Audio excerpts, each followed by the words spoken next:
اعوذ باللہ من الشیطان الرجیم بسم اللہ الرحمن الرحیم الحمد للہ رب العالمین والصلاة والسلام علی سید الانبیاء والمرسلین حبیب الہ العالمین ابی القاسم محمد اللہم صلی علی محمد وآل محمد وعجل فرجهم وعلى آلہ الطیبین الطاہرین سیما بقیت اللہ فی الارضین قال اللہ تعالی فی کتابہ الکریم بسم اللہ الرحمن الرحیم ونريد ان نمن علی الذین استضعفوا فی الارض ونجعلهم ائمہ ونجعلهم الوارثین۔ ایک بار پھر درود بھیجے گا محمد و آل محمد صلی علی محمد و آل محمد وعجل فرجهم۔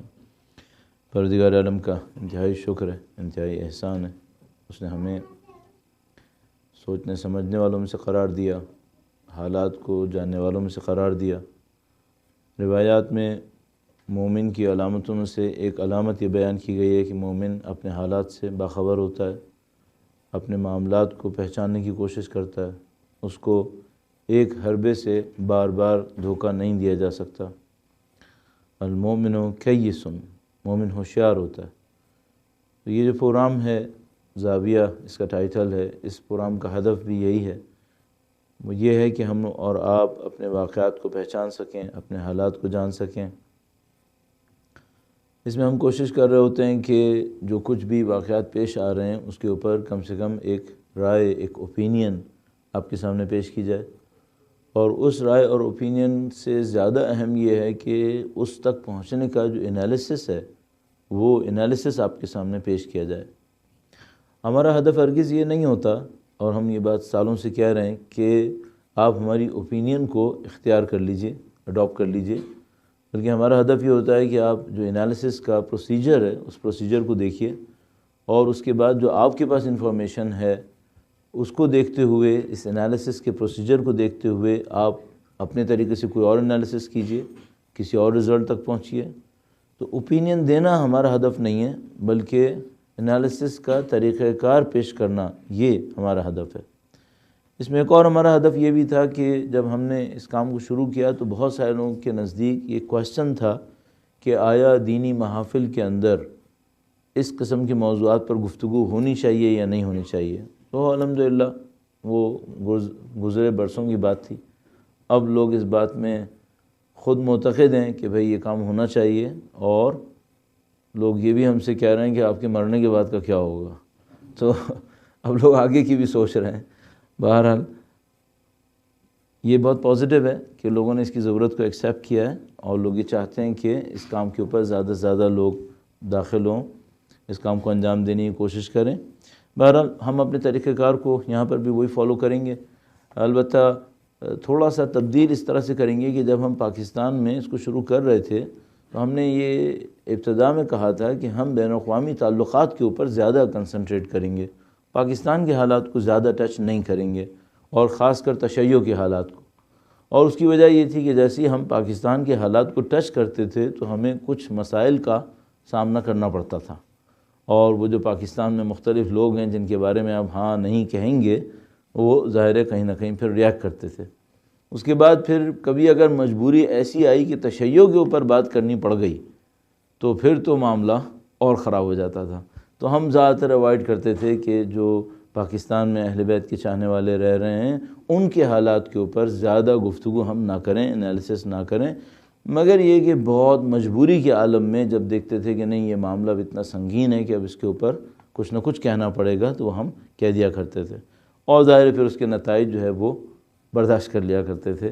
اور اس کے لیے ہم نے ایک آسان راستہ یہ رکھا کہ پہلے ہم زاویہ ہر مہینے کرتے تھے، پھر ہم اس کے اندر گیپ دینے لگے تاکہ وہ جو کڑوا گھونٹ ہے وہ تھوڑی دیر میں ہضم ہو جائے گا، اس کا ذائقہ ختم ہو جائے گا، پھر 2-3 مہینے بعد ہم ایک اور کڑوا گھونٹ کہیں پلوانے کی کوشش کریں گے، ہمیں تو پینا ہی پڑے گا۔ تو بہرحال اب اس میں جو یہاں پر یہ پروگرام ہو رہا ہے اس میں ہم کوشش کر رہے ہیں کہ پاکستان کو زیادہ ٹچ کر لیں، پاکستان کو ٹچ کریں مینلی، اور اس کے ساتھ جو ہے وہ ظاہر سیریا کا ایونٹ جو ہے وہ بہت عجیب واقعہ ہے جو کہ پیش آ رہا ہے، مسلسل چلنے والا۔ اسی طریقے سے یمن کا معاملہ ہے کہ جو پیش آ رہا ہے، پھر ظاہر ہے کہ ہم یہاں پہ رہ رہے ہیں تو آپ کے کچھ سوالات یہاں کے بارے میں بھی ہوں گے ہی، تو ان میں سے کچھ موضوعات کو ہم بیان کر دیں گے، کچھ موضوعات کو سوالات کے اوپر چھوڑ دیں گے۔ سوالات کا پروٹوکول ضرور ذہن میں رکھیے گا کہ آپ نے لکھ کر سوال کرنا ہے، اور جب آپ لکھنے لگیں تو سوال ہی لکھیے گا، تقریر مت لکھیے گا، ورنہ اس کو پڑھنے میں بہت دیر لگ جائے گی، آپ کا وقت بہت زیادہ ضائع ہو جائے گا۔ تو اس میں کوشش کریں گے بریف بہت سوالات ہوں، اس کو ہم کوشش کریں گے کہ جواب دیں۔ دوست احباب سے میں کہوں گا کسی سوال کو روکیں نہیں، سوالات کو سب کو آنے دیں۔ اب اتنا عرصہ ہو گیا ہمیں اس گیم کو انجام دیتے ہوئے کہ ہمیں اس کے رول سمجھ میں آ گئے ہیں۔ جو یہاں پر نہیں پڑھنا ہوگا ہم نہیں پڑھیں گے یا اسے کسی اور طریقے سے ڈیل کر لیں گے، لیکن وہ سوالات کو بھیج دیں گے انشاءاللہ تعالی۔ ایک بار پھر درود بھیجے گا محمد و آل محمد پر، صلی علی محمد و آل محمد وعجل فرجہم۔ کتنی دیر ہم بولیں گے؟ ہمارا ارادہ یہ ہے کہ تقریباً 40 منٹس کے قریب ہم یہاں پر بات کریں، اور ممکن ہے کہ اس سے بھی کم کریں، کیونکہ ہم زیادہ تر ڈیپینڈ کریں گے سوالات کے اوپر، اور اس میں ڈیوریشن تھوڑا سا زیادہ ہو جاتا ہے۔ لیکن بہرحال دیکھتے ہیں کہ اب صورتحال کیا رہتی ہے۔ شروع کرتے ہیں انشاءاللہ۔ پانی کی زحمت کر دیجیے گا پلیز۔ تو ایک بار پھر درود بھیجے گا محمد و آل محمد پر، صلی علی محمد و آل محمد وعجل فرجہم۔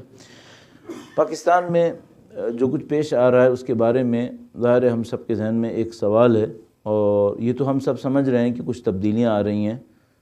2015 میں، دسمبر 2015 میں جو آرمی پبلک اسکول پشاور کے اندر واقعہ پیش آیا، اس کے بعد سے بہت ساری چیزیں تبدیل ہوئی ہیں، اور بہت سارے ایسے گروپس کے جو پہلے تقریباً گورنمنٹ کی سپرویژن میں کام کر رہے تھے، ان کو کافی ٹف ٹائم اٹھانا پڑا، اور ان میں سے کچھ لوگوں کو گورنمنٹ نے ختم بھی کیا۔ جب سے وہ کام ہوا ہے، اور اس کے بعد پھر کراچی کی سطح پر مارچ 2016 میں، بلکہ 15 میں، وہ 2014 تھا، دسمبر 2014 میں APS کا واقعہ ہوا تھا۔ مارچ 2015 میں کراچی میں جو MQM کے ہیڈ کوارٹر کے اوپر ریڈ ہوا، اور اس وقت سے لے کے اب تک کی جو صورتحال ہے جو کراچی میں بھی تبدیلی کا سبب بنی۔ تو یہ سوال سب کے ذہن میں بار بار آ رہا ہے کہ یہ تبدیلی بنیادی تبدیلی ہے، باقی رہنے والی تبدیلی ہے، یا یہ ٹیمپریری ہے اور اس نے دوبارہ سے واپس جانا ہے۔ ظاہر ہے کہ اس کے اوپر بہت ساری چیزیں ڈیپینڈ کریں گی۔ دونوں طرف کی نیوز ہمارے پاس ہیں۔ مثال کے طور پر اگر آپ پاکستان کی سطح پر دیکھیں کہ بھئی یہ جو APS کے بعد پورے ملک کی سطح پر جن دہشت گردوں کا مقابلہ کیا گیا، اور ان میں سے کافی دہشت گرد مرے بھی، اور ذرا اگر سمبولک اس کے اندر دیکھیں تو پچھلے سال تقریباً جولائی میں، جہاں تک مجھے یاد آتا ہے، ملک اسحاق اور اس کی ٹیم کا جو خاتمہ ہوا، تو وہ ایک سمبولک ایونٹ تھا جس نے پبلک کو یہ اطمینان دلایا کہ نہیں، کچھ ہونے والا ہے۔ اسی طریقے سے مثال کے طور پر پاکستان کا چائنا کے ساتھ CPEC کا agreement, China Pakistan economic corridor کا ایگریمنٹ، جس کی اوور آل ورتھ انویسٹمنٹ کے اندر تقریباً $40 بلین کیلکولیٹ کر رہے ہیں لوگ، اور اس کا امپیکٹ پاکستان کے اوپر کہتے ہیں کہ گیم چینجنگ ایلیمنٹ ہو سکتا ہے۔ جو بھی اس کی ڈیٹیلز آپ کے اور ہمارے سامنے موجود ہیں، آرمی کی سپورٹ اور فلاں، ان سب کو پازیٹیو نیوز کے طور پہ دیکھا جا رہا ہے کہ بھئی یہ سب وہ پازیٹیو چیزیں جو یہ بتا رہی ہیں کہ جو کچھ تبدیلی ہے وہ دور تک جائے گی۔ اچھا، اس دوران میں کچھ چیزیں ایسی ہیں جو ہمیں یہ ڈرا رہی ہیں، اور ہم سب کو ڈر ہے کہ کہیں ایسا نہ ہو کہ وہی اصلی ہوں، جو یہ کہہ رہی ہیں کہ نہیں، یہ تبدیلی نمائشی ہے، اور اس کے اندر ابھی بھی بہت کچھ باقی ہے۔ ہم ایک کنکلوژن تک اس میں نہیں پہنچ پائیں گے۔ وہ جو بری خبریں وہ کس ٹائپ کی ہیں؟ بری خبریں ایسی ہیں کہ سارے دہشت گرد ختم نہیں ہوئے، بہت سارے دہشت گرد ابھی بھی چل رہے ہیں۔ درود بھیجے گا محمد و آل محمد۔ کچھ خبریں ایسی ہیں کہ جو پازیٹیو ہیں، جن کا میں نے تذکرہ کیا، کچھ خبریں ایسی ہیں جو تھوڑی نیگیٹو نیوز ہیں۔ مثال کے طور پر بہت بڑی مشکل ہمارے پاس یہ آ رہی ہے کہ بھئی اگر گورنمنٹ سنسیئر ہے اور واقعاً ٹیررزم کو خاتمہ چاہتی ہے، تو سارے ٹیررسٹ ڈیل کیوں نہیں کیے جا رہے؟ مثال کے طور پر پاکستان کراچی کے اندر جو سپاہی صحابہ جو اس سے وابستہ سو کالڈ اہل سنت والجماعہ، اس کا جو لیڈر ہے اورنگزیب فاروقی ٹائپ کے لوگ، یہ لوگ کیوں ٹچ نہیں ہو رہے؟ اور یہ تقریباً ابھی بھی پروٹیکٹڈ ہیں۔ اسی طریقے سے ساؤتھ پنجاب کے اندر بہاولپور اور اس کے اطراف میں جو نرسریز موجود ہیں ان کی، جہاں پہ سینکڑوں جہادسٹ ابھی بھی ٹرین ہو رہے ہیں، تو اور وہ جسے کہتے ہیں ایک اوپن سیکرٹ کی طرح سب کے سامنے موجود ہے، وہ نرسریز کہاں پر ہیں، وہ کون ان کو فنڈ کر رہا ہے، یہ ان میں سے کوئی چیز چھپی بھی نہیں ہے. تو اگر واقعاً گورنمنٹ سنسیئر ہے تو ان کا خاتمہ کیوں نہیں ہو رہا؟ اسی طریقے سے ہمارے سامنے بہت بڑا ایک ایشو ہے جو فنڈامنٹل ایشو ہے، وہ یہ کہ ہمارے پاس تقریباً 1 ملین کے قریب دینی طالب علم موجود ہیں، اور وہ دینی طالب علم ایسے مدرسوں اور ایسے اساتذہ کے ذریعے سے ٹرین ہو رہے ہیں جو بہرحال بہت پرامن شہری نہیں ہیں، اور ان کے پاس جو ہے وہ اسٹاک بھی کتابوں سے زیادہ کسی اور چیز کا ہے. تو یہ جو کچھ ہو رہا ہے وہ ہمارے فیوچر کو خطرے میں ڈال رہا ہے. اگر واقعاً گورنمنٹ کی جو چینج ہے وہ ٹیکٹیکل نہیں ہے بلکہ اسٹریٹجک ہے تو اس کے اوپر اب تک کیوں نہیں ہاتھ ڈالا گیا؟ اچھا، ممکن ہے کوئی یہ کہے کہ ہر چیز جو ہے وہ آہستہ آہستہ اپنے اپنے ٹائم کے اوپر انجام پاتی ہے، اور یہ معاملہ جو ہوگا وہ آخری معاملہ ہوگا جس کو ڈیل کرنا ہوگا. بہرحال اس معاملے میں ہماری اوپینین کیا ہے اس کو میں آپ کی خدمت میں سمرائز کرنے کی کوشش کروں گا. درود بھیجے گا محمد و آل محمد پر. صلی محمد و آل محمد وعجل فرج. ہمیں یوں احساس ہوتا ہے کہ یہ جو چینج آتی ہے، جیسے اے پی ایس کے واقعے کے بعد ہوئی، آرمی پبلک اسکول کے واقعے کے بعد ہوئی، ہمارے خیال میں واقعات جو ایونٹس ہوتے ہیں یہ کاز آف چینج نہیں ہوتے، اسٹریٹجی کو تبدیل کرنے کا سبب کاز یہ نہیں ہوتے، بلکہ یہ صرف ایک ایکسکیوز دے رہے ہوتے ہیں جس کی بیس کے اوپر کوئی چینج لائی جاتی ہے جو پہلے سے کیلکولیٹڈ ہوتی ہے. تو ہمارا اپنے خیال ہے کہ اے پی ایس کے واقعے نے، پشاور کے اس سانحے نے جس میں 150 کے قریب بچے مارے گئے تھے، واقعاً تکلیف دہ ترین پاکستان کی تاریخ کے واقعات میں سے ایک تھا. اور ظاہر ہے اور بھی بہت تھے، لیکن بچوں کا مارا جانا بے دردی کے ساتھ وہ بہت ہی تکلیف دہ تھا. گرچہ ایسے میں کہہ رہا ہوں کہ شبیہ واقعات بھی ہوئے ہیں پاکستان کے اندر، ہماری قوم کے ساتھ ہوئے ہیں، وہ سب چیزیں ہیں، لیکن ہمارا اپنے خیال ہے کہ یہ واقعات کاز نہیں ہوتے، یہ واقعات ایکچولی ایکسکیوز دے رہے ہوتے ہیں ایڈمنسٹریشن کو، اور ایڈمنسٹریشن اس کے ذریعے سے لوگوں کے دماغ کو تیار کر رہی ہوتی ہے کہ یہ چینج کیوں لایا گیا ہے. اگر ہم یہ سوچتے ہیں، اور پھر ہمیں یہ بھی سوچنا ہوتا ہے کہ یہ جب بھی ایسا کوئی چینج آتا ہے تو اس میں آپ کے اسٹریٹجک ایسٹس ہوتے ہیں جو انوالو ہوتے ہیں. مثال کے طور پر اگر پاکستان نے یہ مدرسے کھولے تھے، اور ظاہر ہے کہ یہ افغانستان کے جہاد کو لڑنے کے لیے کھولے گئے تھے، 78-79 کے بعد سے پروسیجر شروع ہوا تھا، اس میں کئی $1 ملین اس وقت کے کاؤنٹ ہوئے تھے، حساب ہوئے تھے، لگے تھے اس کے اندر، اور بہت بڑی پلاننگ ہوئی تھی جس کو پاکستان کی تقریباً ایڈمنسٹریشن کے سارے پارٹ سپورٹ کر رہے تھے. تو یہ جو اس ٹائپ کی چینج ہوتی ہیں یہ کوئی 1-2 سال کا کام نہیں ہوتا، یہ ایسٹس بلڈ ہوتے ہیں، ان ایسٹس کو بلڈ کرتے کرتے 4-5 سال لگ جاتے ہیں.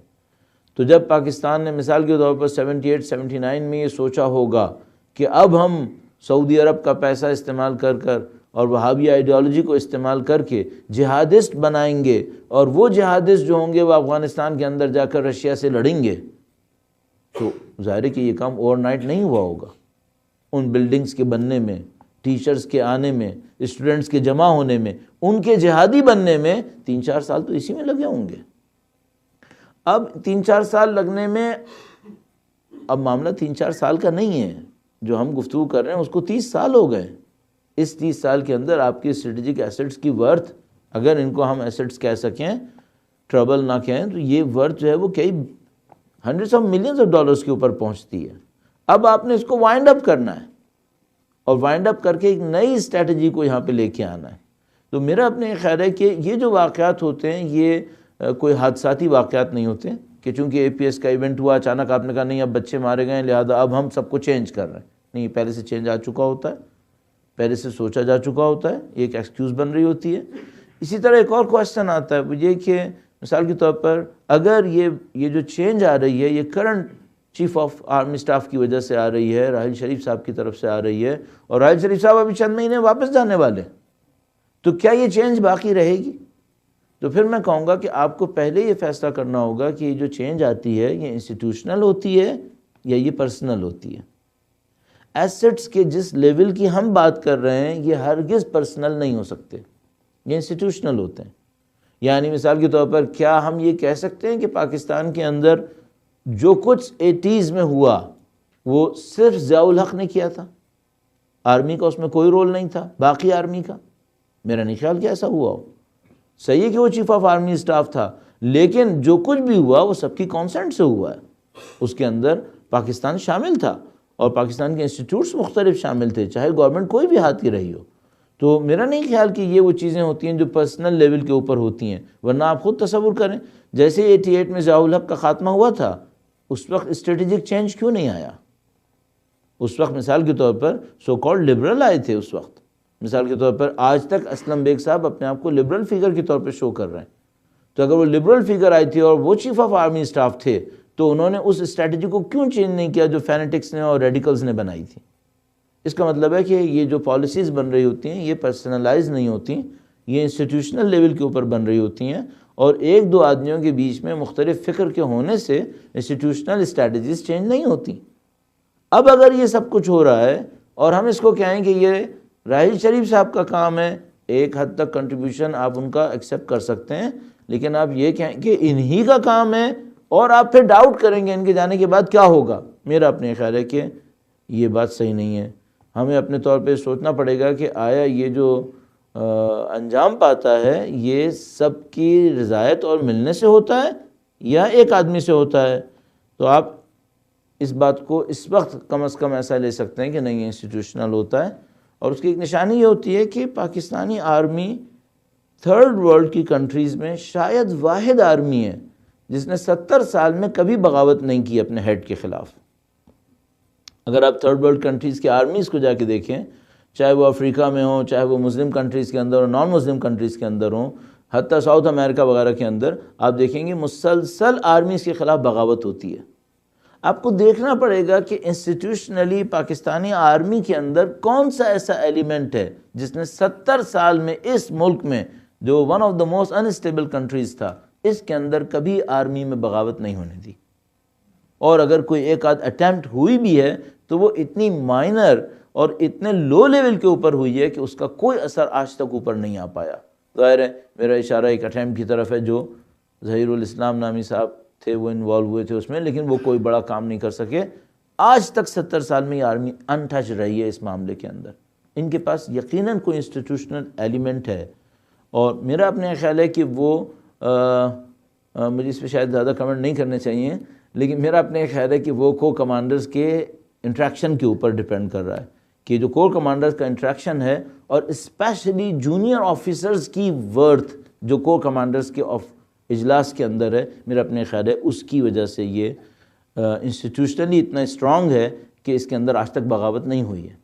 تو میں کوئی چانس نہیں دے رہا کہ یہ جو کام ہوگا یہ پرسنل کام ہوگا، اور راحیل شریف صاحب کے جانے کے بعد یہ کام رول بیک ہو جائے گا اور آپ دوبارہ اسی جگہ پہ کھڑے ہوں گے جہاں آپ مثال کے طور پر 3 سال پہلے کھڑے تھے. تو میرا اپنے خیال ہے یہ مستقل پالیسی ہے. ہاں پھر آپ مجھ سے سوال کر سکتے ہیں کہ وہ جو نیگیٹو نیوز ہیں وہ کیوں ہیں، پھر کیوں ابھی تک ان کا خاتمہ نہیں ہوا؟ اس کے لیے ہمیں ایک اور فیکٹ کی طرف جا کے دیکھنا پڑے گا. ہمارے خیال میں فیکٹ ہے، درود بھیجے گا محمد و آل محمد پر.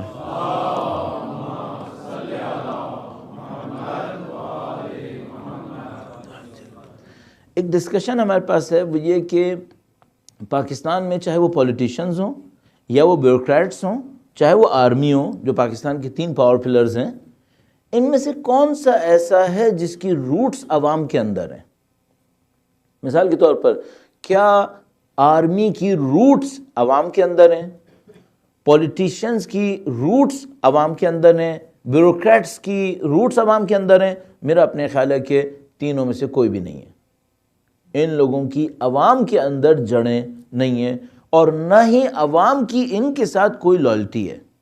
اور اس کی بہت سادہ سی اگر کوئی لائلٹی ہے اور رسپیکٹ ہے تو شاید آرمی کی ہے، ادروائز نہیں ہے. اور آرمی کا بھی ہمیں معلوم ہے کہ معاملہ کس طرح سے چلتا رہتا ہے.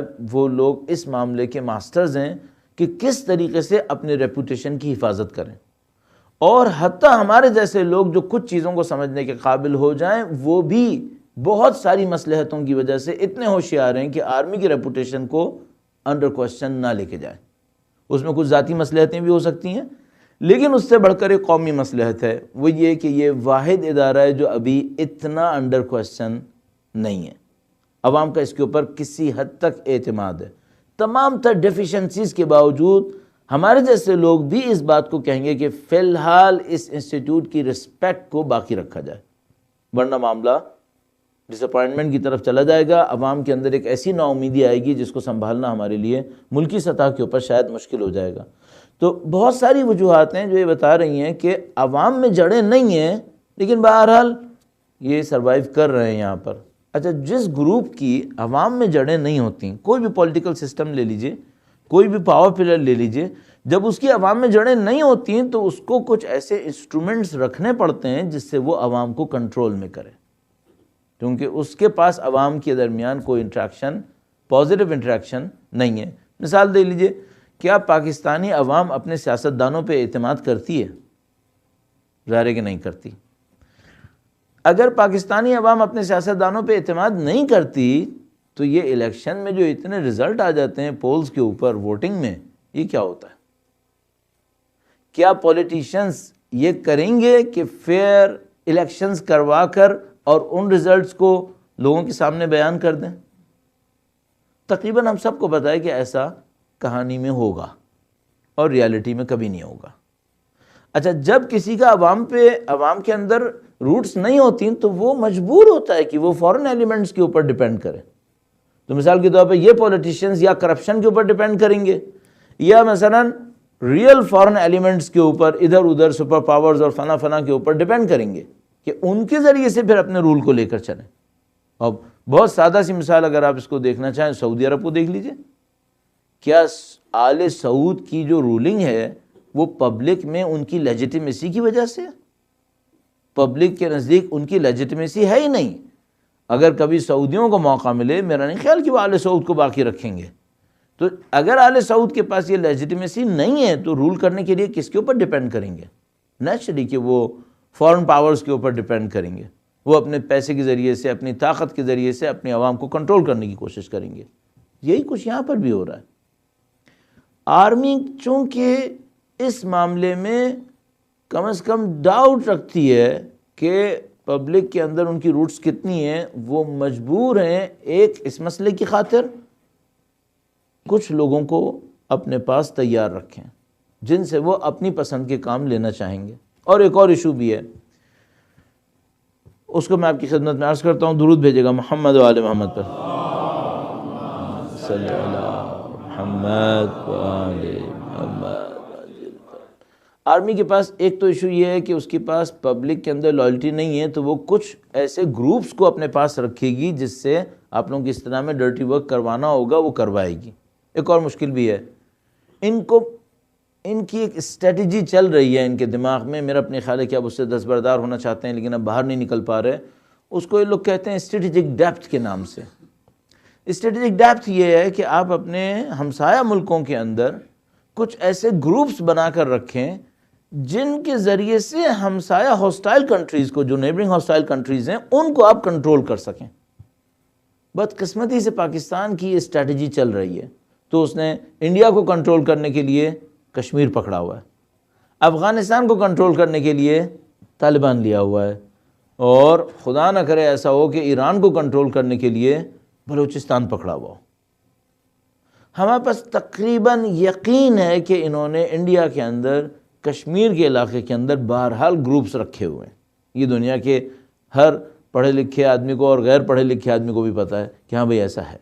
مثلا افغانستان کے لیے ہمارے پاس طالبان ہے جو ہم نے بنائی ہے تاکہ ہم اندر گھس سکیں، اور 96 میں بہت زیادہ کامیاب ہو گئے تھے کہ طالبان جو ان کے بنائے ہوئے تھے وہ اندر جا کر افغانستان پہ قبضہ کر پائے۔ لیکن جب سامنے والوں کی طرف سے کاؤنٹر اٹیک ہوا تو ہم نے ایک طالبان بنایا تھا، باقی ملکوں نے 8 طالبان بنا دیے۔ امریکنز نے اپنے طالبان بنائے، انڈینز نے اپنے طالبان بنائے، پتہ نہیں اسرائیل نے کتنے بنائے، پتہ نہیں برٹش نے کتنے بنائے، کس نے کیا نہیں بنایا۔ یعنی ہمارا ملک ہو گیا جیسے کرکٹ کے لیے آپ کی پریکٹس کی پچ، جس میں آپ نیٹ لگائیں اور خوب جو بالنگ کرنی ہے کریں، جو شاٹ مارنے ہیں ماریں۔ سب کے طالبان بن گئے۔ اب جب انہوں نے اپنی اسٹریٹجک ڈیپتھ دکھائی، بلکہ کاؤنٹر اسٹریٹجک ڈیپتھ، تو آپ کے GHQ پہ حملہ ہو گیا، پولیس پہ حملہ ہو گیا، پورٹ کے اوپر، ایئرپورٹ کے اوپر ایک جگہ بھی باقی نہیں رہی۔ انہوں نے اسٹریٹجک ڈیپتھ دکھائی، انڈیا کے فلاں نام لینے کی ضرورت نہیں ہے، جگہوں کے اوپر حملہ کروایا، انہوں نے جب واپسی پہ کروایا تو انہوں نے ہر بیس کے اوپر حملہ کروایا۔ پاکستان کو یہ اسٹریٹجک ڈیپتھ اب تک کافی بھاری گزری ہے۔ میرا اپنے خیال ہے اب اس کا یہ خاتمہ کرنا چاہیں گے، لیکن ان کے ساتھ پرابلم یہ ہے کہ جن لوگوں کو یہ سنبھال چکے ہیں 30 سال میں، کیا ان سے ایک دفعہ میں ہاتھ اٹھا لیں؟ ان کو سنبھالنے پڑیں گے پھر وہ۔ اچھا، وہ جو انہوں نے سنبھالے ہوئے ہیں وہ لوگ بہرحال پاکستان کی پاپولیشن کے لیے اچھی اوپینین نہیں رکھ رہے۔ ممکن ہے وہ کشمیر میں ان کے کام آ رہے ہوں، لیکن پاکستان میں بہت ساری جگہوں پر وہ لوگ ہاسٹائل ہیں اپنی گورنمنٹ کے ساتھ۔ اچھا، انہی میں پھر بریک اوے گروپس بھی ہیں جن کو شروع میں شاید پاکستان نے بنایا ہو لیکن بعد میں کسی اور کے ہاتھ میں چلے گئے۔ یعنی جب گیم یہ ہے کہ آپ نے کچھ لوگوں کو بنایا ہے پیسہ دے کر، ٹرین کر کے، تو کوئی اور بھی پیسہ دے گا اور ٹریننگ دے گا، پھر وہ اپنا بنائے گا۔ اور یہ وہ مصیبت ہے جس کا خاتمہ ابھی نظر نہیں آ رہا۔ بس 2 پرابلمز ہیں ایسی کہ جو مستقل پاکستان کی جان کو لگی ہوئی ہیں، ان کا خاتمہ ابھی نظر نہیں آتا۔ ایک تو یہ کہ پاور پلرز کی پاکستانی عوام کے اندر روٹس نہیں ہیں، اور روٹس نہ ہونے کی وجہ سے انہیں کچھ ڈرامے کرنے ہوتے ہیں، اس ڈرامے کے لیے ان کو کچھ گروپس کو اپنے پاس ٹرین کرنا ہوتا ہے۔ اور دوسرا یہ کہ وہ جو ہمارا ہاسٹائل نیبرنگ کنٹریز کے ساتھ طریقہ کار ہے کام کرنے کا، اس میں کچھ گروپس کو ہمیں اپنے پاس رکھنا ہوتا ہے، کنیکشنز رکھنے ہوتے ہیں، اور یہ گروپس بعض اوقات دوسروں کے کام آ کر ملک کے خلاف ہو جاتے ہیں، یا کم از کم ان کی آئیڈیالوجی ملک کی آئیڈیالوجی کے ساتھ فیور نہیں کر رہی ہوتی، اور یہ پھر ملک کے اندر انسیکیورٹی کا سبب بن رہے ہوتے ہیں۔ یہ پرابلم سالو نہیں ہوگی، فی الحال سالو نہیں ہوئی ہے۔ ہم صرف امید کر سکتے ہیں کہ پاکستان کی جو ایڈمنسٹریشن ہے یا جو بھی اسٹیبلشمنٹ ہے وہ کسی موقع پر اس نتیجے پر پہنچے کہ بھئی اس کو فنڈامنٹلی چینج کرنا ہوگا۔ اچھا، اگر فنڈامنٹلی چینج کرنا ہوگا تو کیا کرنا ہوگا؟ تھوڑا سا اس کو بھی دیکھ لیتے ہیں تاکہ ہمیں یہ اندازہ ہو جائے کہ اس کے چانسز ہونے کے کتنے پرسنٹ ہیں، لگ بھگ کتنے پرسنٹ ہیں۔ درود بھیجے گا محمد و آل محمد۔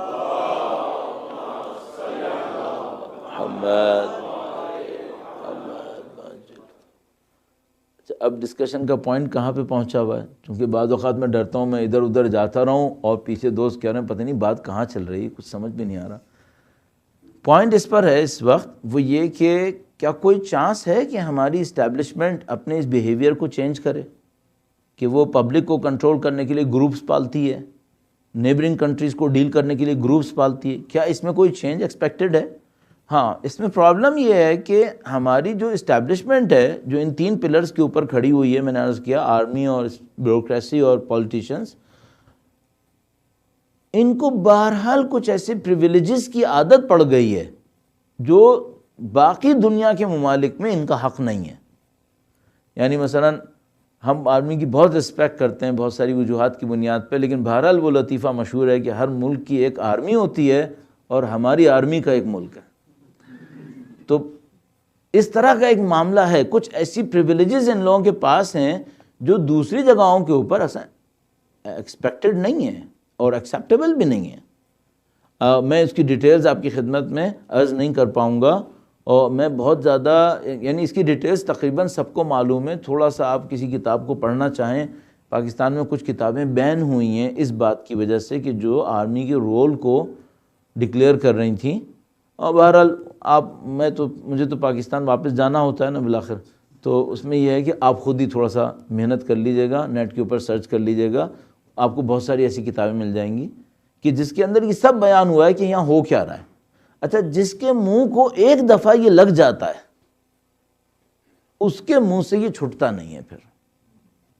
مثلا اگر ایک دفعہ مجھے یہ پتہ چل جائے کہ میرے ریٹائرمنٹ کے بعد مثال کے طور پر مجھے اتنے ایکڑ زمین ملے گی، اتنے مجھے امپلائیز ملیں گے جن کی تنخواہ آرمی دے رہی ہوگی، اور اتنے پریویلیجز میرے پاس ہوں گے، اب اگر کوئی یہ کہے کہ بھائی آج کے سال کے بعد سے جو ریٹائر ہوں گے ان کو یہ نہیں ملے گا، تو یہ سمجھ لیجئے کہ یہ جونیئر آفیسرز کو بغاوت پہ لے جانے کے برابر ہوگا پھر، چونکہ جونیئر آفیسرز یہ کہیں گے کہ سر آپ تو لے کے بیٹھ چکے ہیں اور نہیں ملنا تو ہمیں نہیں ملنا، یہاں سے کیوں؟ آپ سمجھ رہے ہیں کہ ایک ڈائلیما جو اس وقت انسٹیٹیوشن کے پاس ہے وہ یہ کہ اگر اس کو صحیح بھی ہونا ہے تو کیسے صحیح ہونا ہے؟ اچھا، اب آرمی نے اس سلسلے میں کچھ پازیٹیو اسٹیپس لیے ہیں. اس میں یہ ہوتا ہے پاکستان میں وہ یہ کہ ایک دفعہ ایک کام ہوتا ہے جو غلط ہو رہا ہوتا ہے، ناجائز، لیکن ناجائز کی بھی بہرحال ایک جائز لمٹ ہوتی ہے. تو اس میں ہم اس طرح سے کہتے ہیں کہ بھائی میں فلاں آفس میں گیا، اس نے کچھ مجھ سے پیسے مانگے، جتنے مانگ رہا تھا وہ تو جائز تھا، بہرحال اتنا تو چلتا ہے. خیر، تو ہمارے یہاں ناجائز کی بھی ایک جائز لمٹ ہوتی ہے. اس وقت آرمی یہ کر رہی ہے کہ وہ ناجائز کی جو جائز لمٹ کراس کر کے آگے چلے گئے تھے ان کو پکڑ رہی ہے. اور آج تک یہ بھی نہیں ہوا تھا، آج تک یہ بھی نہیں ہوا تھا. ریٹائرڈ جرنلز کو 2 یا 3 کو پریویلیجز سے محروم کر دیا جائے، آج تک نہیں ہوا تھا، اور اب ہو گیا. سابق آرمی کے چیف آف اسٹاف کے صاحبزادے کو یا بھائی کو سزا مل جائے، یہ آج تک نہیں ہوا تھا، اب ہو گیا ہے. اس کا مطلب یہ کہ انہوں نے کہا کہ ٹھیک ہے، ہمیں پتہ ہے ہماری ایک انسٹیٹیوشنل ویکنس ہے، ایک اس کی وہ ویکنس ہے جو ہم نے ایکسیپٹ کی بھی ہے، اس کو ہم نہیں توڑیں گے، اس کو ہم لے کے چلیں گے. ٹھیک ہے، جو پریویلیجز نہیں ملنے چاہیے تھے مل رہے ہیں، ہم دے دیں گے. لیکن اب اگر کوئی اس سے بھی آگے جانے کی کوشش کرے گا تو پھر ہم اس کو روکنے کی کوشش کریں گے. چلیں، یہ بھی ایک پازیٹیو اسٹیپ ہے. ہم پاکستانی جو ہیں وہ کافی قانے لوگ ہوتے ہیں. تو اگر مثال کے طور پر لاہور میں جب چاہتا تھا بجلی جاتی تھی، جب آتی تھی، اور اس کے بعد ریگولیشن ڈال دیا گیا کہ بھائی 1 گھنٹے آئے گی، 1 گھنٹے جائے گی، تو لوگ کہیں گے اب معاملہ کافی بہتر ہو گیا. پتہ تو ہوتا ہے کہ کب جائے گی کب آئے گی. تو اس میں یہ ہے کہ ہم لوگ قانے لوگ ہیں. ہم یہ کہہ رہے ہیں کہ بھائی ٹھیک ہے، آپ کچھ کر رہے تھے جو آپ کچھ بہرحال سمجھ رہے تھے کہ آپ کا حق ہے، آپ اس کو کما رہے تھے، آپ میں سے کچھ لوگ اس سے بھی آگے جا رہے تھے، تو چلو اب اتنا کر لو کہ جتنا قانون کہہ رہا تھا کہ آپ نکال سکتے ہیں وہ آپ نکال لیجئے، اور جو اس سے بھی آگے جا رہا تھا کم سے کم اس کو بھی پکڑنا شروع کر دو. تو یہ بھی پازیٹیو بات ہے. تو انہوں نے کم سے کم اس کو پکڑنا شروع کیا. اس کا مطلب کیا ہے؟ اس کا مطلب یہ ہے کہ تھوڑا بہت ان کے دماغ میں بھی یہ بات آئی ہے کہ پبلک کے ساتھ کوئی کنیکشن بنانا پڑے گا، کچھ نہ کچھ رابطہ ہمیں جوڑنا پڑے گا، جو بہت پازیٹیو ہے. یہ بہت پازیٹیو ہے. اچھا، اسی طریقے سے پولیٹیشنز کے ساتھ بھی ہوا ہے. وہ یہ کہ مثال کے طور پر میڈیا کی بہت زیادہ طاقت بنی. اگر چوتھا کوئی پلر ہمارے یہاں نکالا جا سکے اور اس کے اوپر 5واں بھی آپ کا ایڈ کرنے کا موڈ ہو، تو چوتھا میں میڈیا کو کہوں گا اور 5واں آپ کسے کہیں گے؟ Social media. میں میڈیا کو ایک ہی میں رکھتے ہوئے 5واں جاؤں گا تو میں کہوں گا جوڈیشری کو. یہ 5واں پلر ہے ہمارا. ہم سب کو پتہ ہے یہ 5 گردن تک کس چیز میں ڈوبے ہوئے ہیں.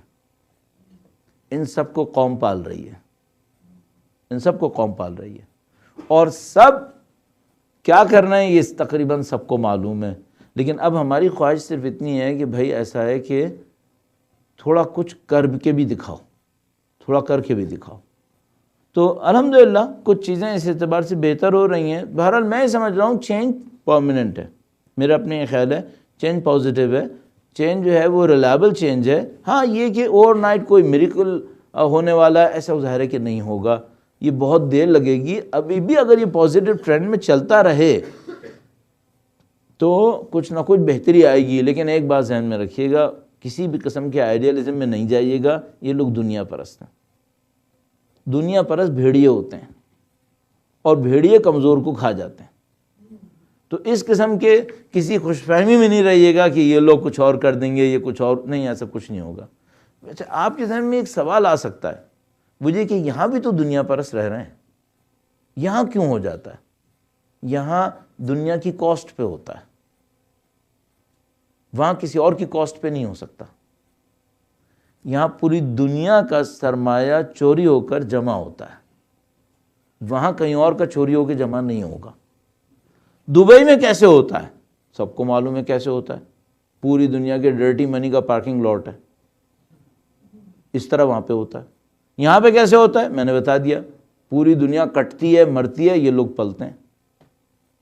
لیکن پاکستان کے پاس ظاہر ہے، پاکستان میں ایسے نہیں کہ وہ پاکستان بہت شریف ہے کہ وہ یہ نہیں کرے گا، اس کے پاس طاقت نہیں ہے، ورنہ وہ بھی کرنے کی کوشش کرتا. تو وہاں پر یہ ہے کہ آپ کو کچھ نہ کچھ کرنا پڑے گا. میرا اپنے خیال ہے اس فنڈامنٹل کمزوری کے ساتھ جو میں نے ابھی آپ کی خدمت میں عرض کی، یہ لوگ دنیا پرست ہیں، انسٹیٹیوشنلی یہ لوگ کرپٹ ہیں. ان 2 پرابلمز کے ساتھ باقی جو کچھ ہے ایشو وہ بہتری کی طرف ہے. وہ بہتری کی طرف ہے۔ اب دیکھیے کہ انشاءاللہ ہمیں کیا نتائج ملیں گے۔ درود بھیجے گا محمد و آل محمد پر، صلی علی محمد۔ کوئی ملک کسی دوسرے ملک کو دخالت کی اجازت دے دے، پہلے ملک کی تباہی کے لیے اتنا ہی کافی ہے۔ دنیا کا جو بدترین نظام ہوتا ہے گورنمنٹ کرنے کے لیے، وہ کالونی کا نظام ہوتا ہے۔ یعنی مثال کے طور پر انگلینڈ اٹھا اور اس نے آ کر انڈیا کے اوپر حملہ کیا، اس پہ قبضہ کیا۔ انڈیا کا نام 1860 میں 1860 میں چینج ہوا، انڈیا سے اس کا نام ہو گیا برٹش انڈیا، اور انڈیا ایک کالونی بن گئی انگلینڈ کی۔ یہ دنیا کی بدترین حکومت ہوتی ہے۔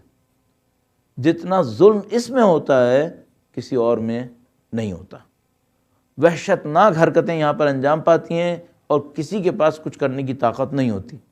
جو دوست احباب ہمارے سمجھتے ہیں کہ اس زمانے میں کچھ ڈیولپمنٹس ہوئی ہیں، اس کے بہت سارے راز ہیں، آپ کو خود اس کو ایکسپلور کرنا پڑے گا، میں ٹاپک نہیں ہے اس کے اوپر میں جاؤں۔ یہ جو کالونیل سسٹم ہوتا ہے یہ بہت برا ہوتا ہے، اور اس کے بعد یہ برا ہوتا ہے کہ ملک تو آزاد ہے لیکن دوسرے دخالت دے سکتے ہیں۔ اب یہ ایک اور اتنا برا نہیں ہوتا کالونیز کی طرح، لیکن یہ بھی بہت برا ہوتا ہے۔ کیوں؟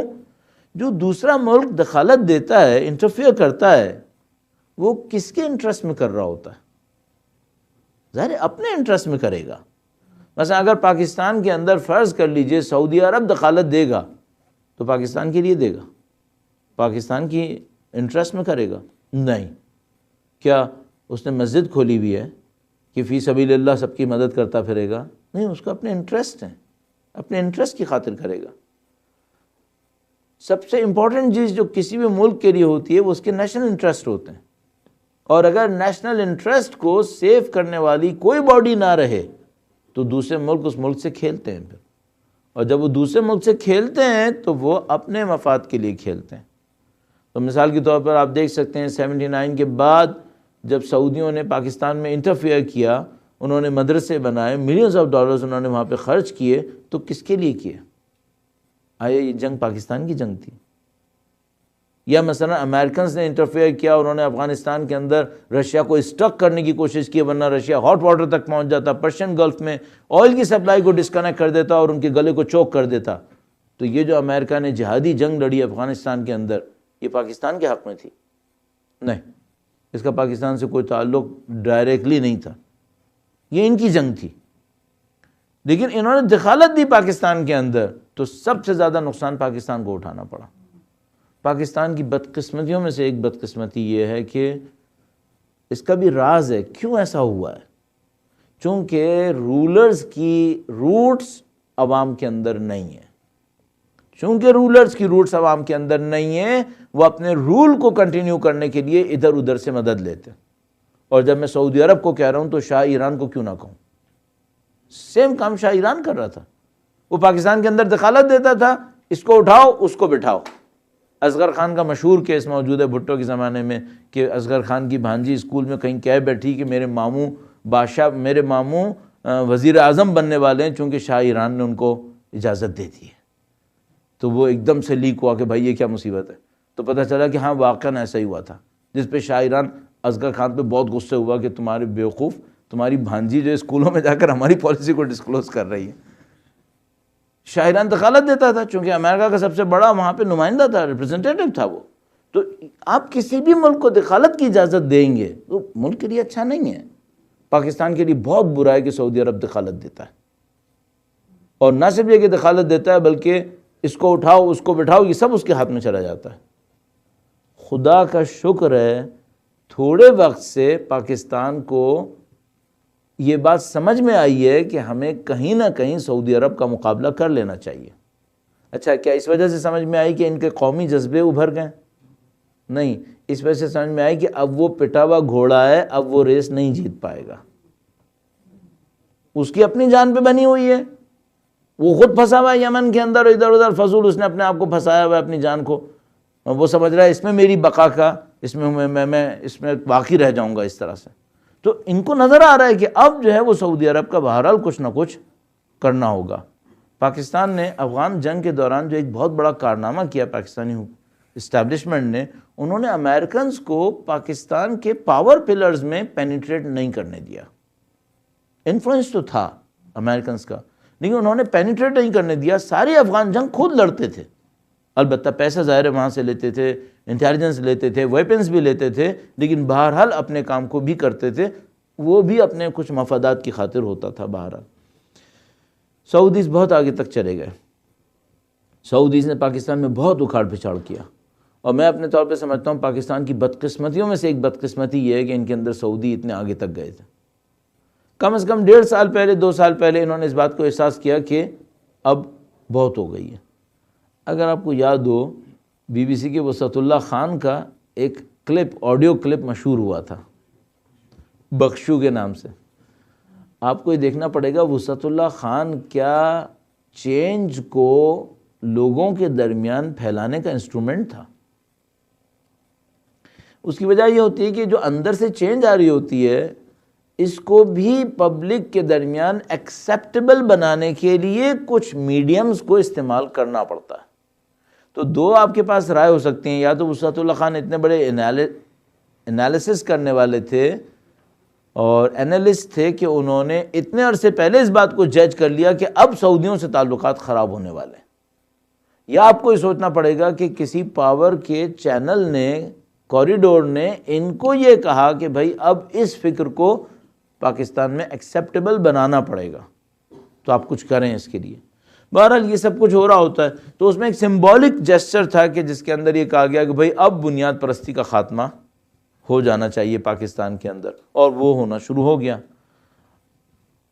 لیکن ایک مسئلہ ہے، اس میں بخشو سے عرب بھائی نے کہا تھا، شیخ نے کہا تھا کہ بھائی یہ شام میں جا کے ذرا لڑ کے آؤ، جو پاکستان نہیں گیا، کھلے عام نہیں گیا، پبلک کو بھیج دیا۔ پھر بعد میں عرب بھائی نے کہا کہ یمن میں بھی لڑو، اب اس نے پبلک کو بھی نہیں بھیجا اور خود بھی نہیں گیا۔ صحیح ہے، یہ چینج تھا کہ آرمی نے ایک موقع کے اوپر احساس کیا کہ اب یہ لوگ وہ لوگ نہیں ہیں جن کے ساتھ ہماری بن پائے گی۔ اچھا، اس کی ایک اور وجہ بھی ہو سکتی ہے کہ پاکستان کی اسٹیبلشمنٹ نے یہ فیل کیا کہ ان کی امریکن سے بھی اب نہیں بن پائے گی، اور وہ ظاہر ہے کہ امریکہ کا انفلوئنس سعودیوں سے زیادہ تھا، اور پاکستان اس کی خاطر سعودیوں کو بھی لے کے چل رہا تھا۔ تو اچانک اس نے احساس کیا کہ اب امریکن سے بھی ان کی نہیں بنے گی۔ اس کا مطلب کیا ہے؟ اس کا مطلب یہ ہے کہ بڑی سطح پر سعودیز فیوچر میں نہیں ہے۔ پاکستان کی اسٹیبلشمنٹ کے نزدیک اور ایون امریکن اسٹیبلشمنٹ کے نزدیک آل سعود اب فیوچر میں نہیں ہے۔ اس کا مطلب کیا ہے؟ اس کے 2-3 مطلب ہیں، میں آپ کی خدمت میں عرض کرنے کی کوشش کرتا ہوں۔ درود بھیجے گا محمد و آل محمد، صلی اللہ محمد و آل محمد وعجل فرجہ۔ یہ کہہ رہے ہیں کہ اگر آپ زحمت کریں، جو مجھے اچھا نہیں لگتا کہ آپ کریں، اور تھوڑا سا آگے آ جائیں تو شاید تھوڑی سہولت ہو جائے گی۔ درود بھیجے گا محمد و آل محمد، صلی اللہ۔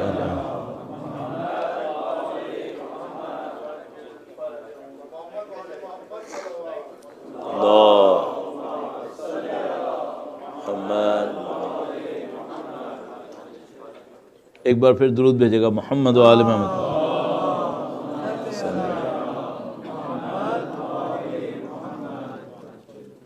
صاحب ہمارے 40 منٹ تو تقریباً ہو گئے، اور ابھی بات جو ہے وہ پاکستان سے نکل کے سعودی عرب پہ آئی۔ شام تو ابھی شروع ہی نہیں ہوا۔ اچھا، وہ بالکل صحیح فرمایا آپ نے، کل رات بھی یہی ہوا تھا، کل رات بھی ہم 2 بجے گھر پہنچے تھے۔ تو خیر بہرحال ہمارا تو کوئی مسئلہ نہیں، ہم انسان ہوتے نہیں، ہم لوگ مشین کے ہوتے ہیں، ان کو تو چلنا ہی ہوگا۔ لیکن بہرحال مینج ہو گیا تھا وہ جو کچھ بھی تھا، لیکن تھوڑا سا ٹف تھا۔ کل رات بھی، کل ہم کیلگری میں تھے، وہاں پہ ایک کیمپ تھا، پولیٹیکل نہیں تھا لیکن اور دوسری باتیں تھیں، اس میں بھی ختم ہوتے ہوتے 2 بج گئے تھے۔ پھر ہم نے صبح ٹریولنگ کی، پھر دوپہر ایک پروگرام کیا، پھر شام کو یہ شروع ہو گیا، رات کو یہ شروع ہو گیا۔ لیکن بہرحال الحمدللہ کوئی ایشو نہیں ہے۔ اس میں ہمارا مجھے تو بہت مزہ آتا ہے، چونکہ یہ میرا انٹرسٹ ہے۔ البتہ میرا اس میں ماسٹرز نہیں ہے، میرا ایم فل ہے، اور مجھے اب ان کاموں کرتے ہوئے 25 سال نہیں ہو گئے بلکہ 32 سال ہو گئے، تو میں کہا تھوڑی بہت کریکشن کر دوں جو انٹروڈکشن میں ہو گئی ہوگی۔ جب کوئی ملک انٹرنیشنل سیناریو کے اندر پیچھے جانے والا ہوتا ہے تو پھر 2-3 کام ہوتے ہیں۔ یہ ملک خود بخود یا لگتا ہے کہ خود بخود غلطیاں کرتا ہے اور یہ پھنستا چلا جاتا ہے۔ سعودیز وہ غلطیاں کر رہے ہیں اور وہ گردن تک پھنستے جا رہے ہیں۔ امریکنز بھی ان کا دور دور سے ساتھ دے رہے ہیں، بالکل بیچ میں نہیں آ رہے۔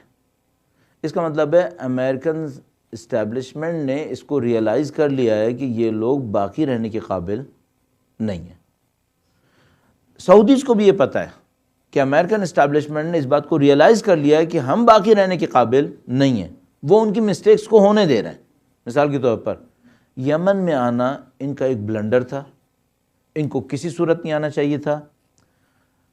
اگر آپ نے غور کیا ہو تو اوباما نے اپنی ایک اسپیچ کے اندر اس بات کو ایکسیپٹ کیا ہے کہ ہم یہ نہیں چاہ رہے تھے سعودیز اتنے آگے تک آئے۔ اب اس نے کیوں ایکسیپٹ کیا یا اس نے ایکچولی کس طرح ان کو پھنسانے کی کوشش کی؟ سعودیز یہاں ٹریپ ہوئے ہیں یمن کے اندر، ان کی غلط کیلکولیشن کی وجہ سے، یا امریکنز نے ان کو کوئی گرین سگنل دیا اور ان کو لا کے یہاں پھنسا دیا۔ امریکنز یہ کام بہت کرتے ہیں کہ اپنے کسی الائیڈ کو مصیبت میں ڈالنا ہو تو اس کو دور دور سے گرین سگنل دیتے ہیں اور بعد میں کہتے ہیں یہ جھری ہڈی جھنڈی ہم نے نہیں لہرائی تھی، یہ تو نے کہیں اور سے دیکھ لی۔ انہوں نے صدام کے ساتھ بالکل یہی کیا تھا۔ کویت پہ حملے سے پہلے نیگوشیشنز اس بات کے اوپر آ گئی تھیں کہ صدام حملہ نہیں کرے گا۔ امریکن ایمبیسڈرز نے دور دور سے صدام کو یہ اشارے دیے کہ اگر حملہ کر بھی دو گے ہم ریئیکٹ نہیں کریں گے، اور صدام اس غلط کیلکولیشن میں پھنس گیا کہ جس طرح اب تک میری تمام غلط حرکتوں کے اوپر امریکہ نے ریئیکٹ نہیں کیا تھا، اس دفعہ بھی نہیں کرے گا، جبکہ امریکہ چاہتا تھا کہ یہ کرے اور بعد میں پھر ہم ریئیکشن دیں گے۔ انہوں نے اس کو وہاں پہ پھنسایا اور وہ وہاں پہ مارا گیا۔ البتہ اس کو فلوٹنگ کنڈیشن میں باقی رکھا تاکہ شیعہ کی طاقت نہ بن سکے۔ الحمدللہ ان کی پالیسی کامیاب نہیں ہوئی۔ 10 سال کے بعد بھی جب انہوں نے صدام کو ہٹایا تو دوبارہ شیعہ پاورفل تھے، تو وہ وہاں پہ شکست کھا کے بیٹھ گئے۔ ہم یوں لگ رہا ہے جیسے انہوں نے سعودیز کو گرین سگنل دیا ہے کہ تم یمن میں چلے جاؤ، ناٹ این ایشو، تم لوگ حاصل کر لو گے جو حاصل کرنا ہے، اور ہم دنیا کو کہتے رہیں گے کہ ہم نہیں چاہ رہے۔ ایرانی اس بات کے خواہش مند نہیں تھے کہ حوثی پورے ملک کے اوپر قبضہ کریں تاکہ سعودیوں کو اندر آنے کا موقع ملے۔ ایرانی اس بات کے خواہش مند نہیں تھے۔ ایرانیوں نے حوثیز کو کنٹرول کرنے کی کوشش کی کہ تم ملک کے اوپر قبضہ مت کرو، چونکہ اگر تم ملک پہ قبضہ کرو گے سعودی یقیناً اندر آئیں گے۔ حوثیوں نے اپنی کیلکولیشنز کی اور انہوں نے اس بات کا اندازہ لگایا کہ ہمیں ونس فار ایور سعودیوں کا کام ختم کرنا ہوگا اور ہمیں ملک کے اوپر قبضہ کرنا ہوگا۔ میرا اپنے خیال ہے کہ یہ تینوں پارٹیز یعنی حوثیز اور ایرانیز اور امریکنز اور فائنلی سعودیز، چاروں نے اپنی مرضی سے کام کیا ہے۔ ان میں سے کسی کی کوئی کولیبریشن نہیں تھی ایک دوسرے کے ساتھ۔ لہذا حوثیز نے وہ کیا جو ایرانی نہیں چاہ رہے تھے، اور سعودیوں نے وہ کیا جو ظاہراً امریکنز نہیں چاہتے تھے۔ اس کی وجہ سے کیوس ہو گیا۔ سعودیز ایک ایسے دلدل میں پھنس گئے جس سے ان کے باہر نکلنے کا کوئی امکان نہیں ہے۔ رہبر معظم نے اس کو کہا تھا کہ ان کے جیتنے کا امکان 0 سے نیچے ہے، یہ نہیں جیت پائیں گے، یہ نہیں جیت سکتے اس کو۔ یہ بات بالکل آبویس ہے، سعودیوں کے یمن کی بیٹل جیتنے کا مطلقاً کوئی امکان نہیں ہے، ان کے پاس کوئی پاسبلٹی نہیں ہے۔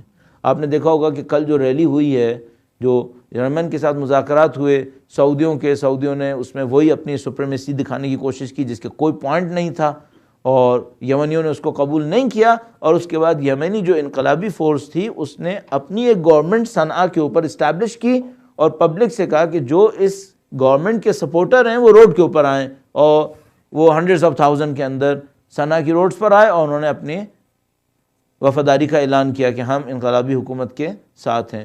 تو میرا اپنے خیال ہے کہ کوئی چانس نہیں ہے سعودیوں کے پاس کہ وہ صنعاء کو شکست دے سکیں یا حوثیوں کا خاتمہ کر سکیں۔ ان کو کبھی نہ کبھی کمپرومائز کرنا ہے، اور مجھے یہ لگ رہا ہے کہ جتنی دیر کریں گے کمپرومائز کرنے میں اتنا ہی اپنے ریسورسز کو ختم کرتے چلے جائیں گے۔ مجھے یوں لگ رہا ہے امریکنز بھی یہی چاہ رہے ہیں، مجھے یوں لگ رہا ہے وہ بھی یہی چاہ رہے ہیں کہ یہ اپنے ریسورسز کو ڈرین کر ڈالیں۔ اچھا، سعودیز اس کے مقابلے میں 32 سالہ سلمان پہ ڈیپینڈ کر رہے ہیں۔ کہ اس کی جو اسٹریٹجی ہے کہ ہم آئل کنٹری کو وہاں سے نکال کر فائنینشیل ہب میں تبدیل کر دیں، یہ کلک کرے گی۔ دنیا میں کبھی ایسا نہیں ہوا ہے کہ کوئی ایسا کنٹری فائنینشیل ہب بن جائے جس کے سسٹم پہ لوگوں کو اعتماد نہ ہو۔ پیسہ انسان ایک ایسی جگہ پہ لگائے جو سسپیشس ہو، یہ وہ آخری چیز ہے جو ہوتی ہے، ایسا کبھی نہیں ہوتا۔ لہذا اگر سعودیز یہ سمجھ رہے ہیں کہ دنیا والے ان کے پیسے کی وجہ سے ان کے اوپر پیسہ لگانے والے ہیں، میرا اپنے خیال ہے یہ مس انڈرسٹینڈنگ ہے۔ انویسٹرز کبھی یہ کام نہیں کرتے، اور میرا اپنے خیال ہے کہ سعودیز اگر یہ خواب دیکھ رہے ہیں، ان کا خواب نمبرز کی حد میں بالکل صحیح ہے۔ میرا اپنے خیال ہے سلمان جو ان کا پرنس ہے، جو نمبرز کی حد میں وہ گیم بنا رہا ہے، وہ بالکل صحیح ہے۔ وہ یہ کہہ رہا ہے کہ اگر میں اپنی آئل کمپنی کے صرف 10% شیئرز فلوٹ کر دوں تو میرے پاس اتنے $1 ٹریلین آنے کا امکان ہوگا، اور اگر میرے پاس اتنا پیسہ آ جاتا ہے، اتنے $100 بلین آ جاتا ہے، تو میں سعودی عرب کو آئل ایکسپورٹنگ کنٹری کے بجائے فائنینشیل ہب کے اندر ڈیولپ کر سکتا ہوں۔ میں نے کہا کہ یہ نمبر کی حد میں تو بات صحیح ہے کہ ارامکو کے ایسٹس کو دیکھتے ہوئے، ارامکو کی فائنینشیل اسٹرینتھ کو دیکھتے ہوئے اگر اس کو فلوٹ کیا گیا تو 10% فلوٹ کرنے پر بھی وہ کتنے $100 ملین اس کو دلوا سکتا ہے۔ یہ نمبرز کی حد میں صحیح ہے، سائیکالوجی میں صحیح نہیں ہے، اور گیم پلان جو پالیٹکس کا ہوتا ہے اس کے اندر یہ بات صحیح نہیں ہے۔ اگر امریکنز یا global economic system, financial system Singapore کو الاؤ کرتا ہے کہ یہ فائنینس کا ہب بنے، یا ایون دبئی کو کبھی حد تک کسی حد تک الاؤ کرتا ہے کہ وہ ہب بنے، وہ کسی ریزن کی وجہ سے الاؤ کرتا ہے۔ وہ سسپیشس کنٹری کو جو ایک سسپیشس گینگ کے درمیان گھوم رہا ہے، اس کے اوپر یہ الاؤ کرے کہ وہ دنیا کا فائنینشیل ہب بنے، یہ کبھی نہیں ہو سکے گا۔ میرا اپنے خیال ہے کہ سلمان نمبر کی حد میں تو صحیح ہے، لیکن عقل کے حساب سے یہ کام نہیں ہونے والا۔ اس کا مطلب ہے سعودیز بہت بری کھانے والے ہیں۔ سعودیز ایک اور پلان بھی کر رہے ہیں، جس کے پاس تیل زیادہ ہوتا ہے وہ تیل کی کم قیمت کو برداشت کر سکتا ہے، کیونکہ اس کے پاس تیل بہت زیادہ ہے، تو یہ سوچتا ہے کہ اگر میں کچھ عرصے تیل کی قیمت کم رکھوں اور لو پرائس پر اپنا تیل بیچتا رہوں، تب بھی میرے پاس ٹائم ہے، جب پرائسز باؤنس بیک کریں گی تب بھی میرے پاس ریزروائرز کے اندر اتنا ہے کہ میں سالوں چلا لوں گا۔ لیکن اس دوران وہ کنٹریز ڈوب جائیں گے جن کے پاس تیل کم ہے، مثلا وینزویلا ختم ہو جائے گا بالکل، اور اسی طریقے سے بہت ساری کنٹریز کا ستیہ ناش ہو جائے گا۔ سعودیز اس گیم کو کر رہے ہیں، وہ آئل کی پرائسز نیچے لے جا کر ان تمام کنٹریز کو وائپ آؤٹ کرنا چاہ رہے ہیں جن کے پاس تیل کم مقدار میں ہے، اور وہ ان کو وائپ آؤٹ کرنے کے بعد پھر اپنے آپ کو دوبارہ باؤنس بیک کر کے ری اپیئر کروانا چاہ رہے ہیں۔ خواب یہ دیکھ رہے ہیں کہ اس دوران ایران بھی جا چکا ہوگا، وہ یہ سوچ رہے ہیں کہ اس دوران میں ایران بھی جا چکا ہوگا۔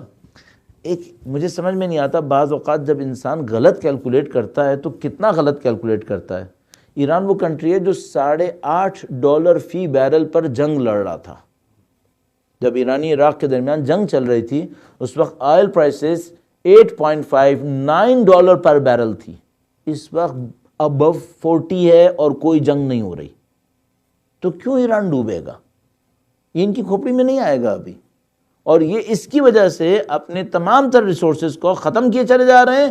اور میرا اپنے خیال ہے بہت جلد وہ وقت آئے گا، کسی حد تک تو آ چکا ہے، کہ قطر ان سے کہے گا کہ تمہاری پالیسی غلط ہے، کویت ان سے کہے گا تمہاری پالیسی غلط ہے، چونکہ ہم تباہ ہو گئے۔ کویت کے پاس پرابلم آ گئی ہے، قطر کے پاس پرابلم آ گئی، ان سب کی حالت خراب ہو گئی ہے، ان کے فائنینشیل ریسورسز ختم ہو رہے ہیں۔ تو مجھے یہ لگ رہا ہے کہ سعودیز بہت برے جال میں پھنسے ہیں، اور یہ جال کسی اور نے نہیں بچھایا بلکہ خود انہوں نے بچھایا ہے، یہ خود اپنے جال کے اندر پھنستے چلے جا رہے ہیں۔ اس خاطر مجھے گلوبل سسٹم کے اندر، پولیٹیکل فائنینشیل سسٹم کے اندر سعودی عرب، میرا اپنے خیال ہے کہ اگلے 4-5 سالوں کے اندر اس کو نہیں ہونا چاہیے۔ میرا اپنے خیال ہے ان کے پاس اتنے ریسورسز نہیں ہیں، اور یہ جس بری طریقے سے جنگوں کے اندر پھنستے جا رہے ہیں یمن کے اندر اور شام کے اندر، میرا اپنے خیال ہے کہ ان کا فیوچر بہت مشکل میں ہے۔ خدا نہ کرے، جو ابھی مجھے سمجھ میں آ رہا ہے وہ یہ ہے کہ 4-5 سال کے اندر سعودی عرب کے اندر کوئی بڑی سول وار ہونی چاہیے، میرا اپنے خیال ہے۔ اگر ایسا ہوا، یہ سول وار بہت جگہ اسپل اوور کر کے جائے گی، یہ بہت جگہ جائے گی، یہ بحرین کو نہیں چھوڑے گی، پھر بحرین ٹچ کر رہا ہے اس کو، اور وہ تمام کنٹریز جو سعودی مائٹ کے ذریعے سے، فائنینشیل مائٹ کے ذریعے سے زندہ ہیں، وہ سب مصیبت میں جائیں گے۔ اور اگر وہاں پہ کچھ ہوا تو فوراً یہ جو مڈل ایسٹ ہے یہ وہ جس کو آپ لوگ ڈومینو ایفیکٹ کہتے ہیں، ٹھک ٹھک ٹھک ٹھک ایک دوسرے کے بعد گرنا شروع کرتے ہیں، یہ ان کے ساتھ ہی پرابلم آئے گی۔ میرا اپنے خیال ہے اگلے 4-5 سال پولیٹیکل باؤنڈریز کو انسٹیبلٹی کے اندر لے جائیں گے، یہ باؤنڈریز چینج ہو سکتی ہیں۔ تو میرا اپنے خیال ہے یہ چند سال جو آنے والے ہیں یہ ان لوگوں کے لیے بہت وحشتناک ہو سکتے ہیں۔ اچھا، مزے کی بات یہ ہے کہ یہ لوگ اگلے 4-5 سال کو اپنی پراسپیرٹی کے سال سمجھ رہے ہیں۔ ایک 2020 کا خواب دیکھ رہا ہے ایکسپو کا، اور ایک 2022 کا فٹ بال ورلڈ کپ دیکھ رہا ہے۔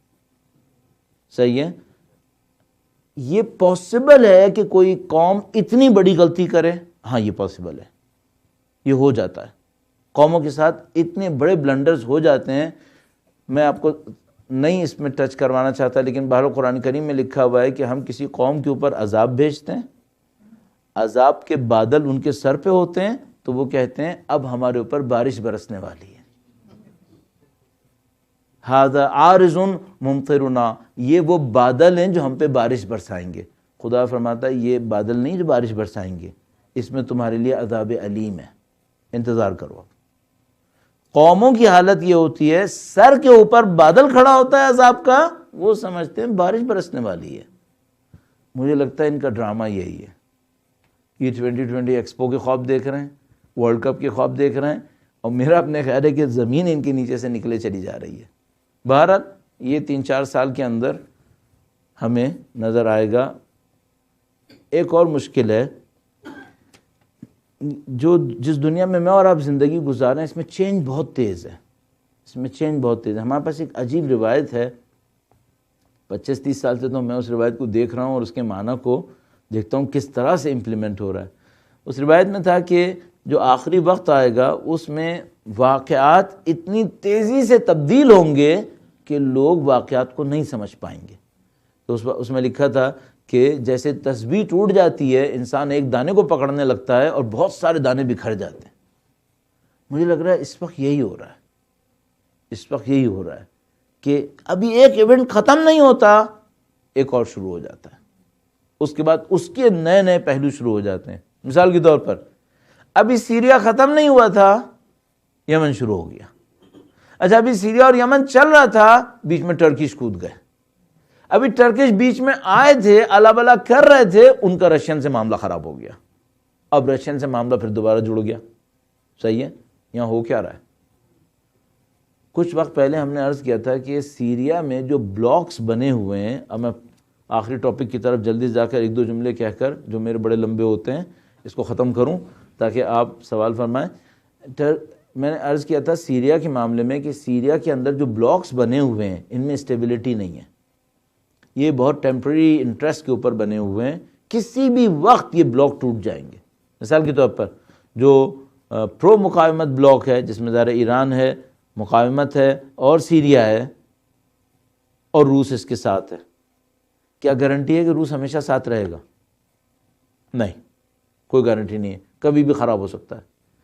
کیا گارنٹی ہے کہ سیریا ہمیشہ ساتھ رہے گا؟ نہیں۔ اگر سیرینز کو کہیں سے وعدہ مل گیا اور وہ ریلائبل ہوا، ان کا دماغ خراب ہوتے بھی دینے لے گی، وہ کچھ اور کر سکتے ہیں۔